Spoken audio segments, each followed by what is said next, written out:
वतीने परभणी शहर महानगरपालिकेच्या निवडणुकीमध्ये उमेदवारांची घोषणा केली जाईल। प्रहार जनशक्ती पक्ष मोठ्या ताकदीने आणि हिमतीने ही निवडणूक लढवणार आहे। सध्या तरी आमचा एकला चलोराचा नारा आहे, पण भविष्यामध्ये जर समविचारी पक्ष सोबत येत असतील तर त्यांच्यासोबत जायची तयारी आहे।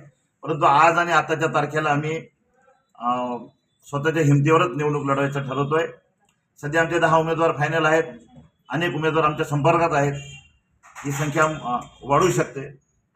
आपण पाहिलं असेल की आजपर्यंत जे काही परभणी शहरामध्ये आपल्याला राजकीय पक्ष दिसत आहेत, जे निवडणुकीच्या रिंगणात उतरत आहेत, हे सगळे आळीपाळीनं परभणी महानगरपालिकेवर सत्ता भोगलेले पक्ष आहेत। यांनी प्रत्येकाने परभणी शहर महानगरपालिका कशी लुटली जाईल आणि कशी संपवली जाईल यासाठीच प्रयत्न केलाय। आज परिस्थिती अशी आहे की दुकानदार तोच आहे, दुकान तेच आहे, फक्त दुकानाची पाटी बदलली आहे।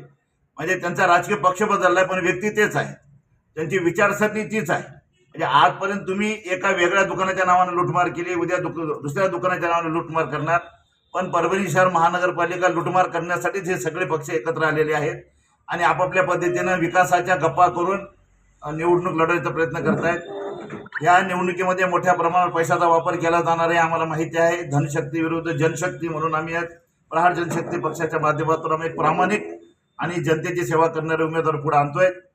आम्हाला विश्वास आहे की यावेळेला आम्ही परभणी शहर महानगरपालिकेमध्ये आमचे चांगल्या प्रकारे नगरसेवक निवडून आणू आणि युतीबाबत अजून काही निर्णय नाहीये, परंतु आताच्या तारखेपर्यंत आम्ही स्वतःच्या बळावर निवडणूक लढवतो।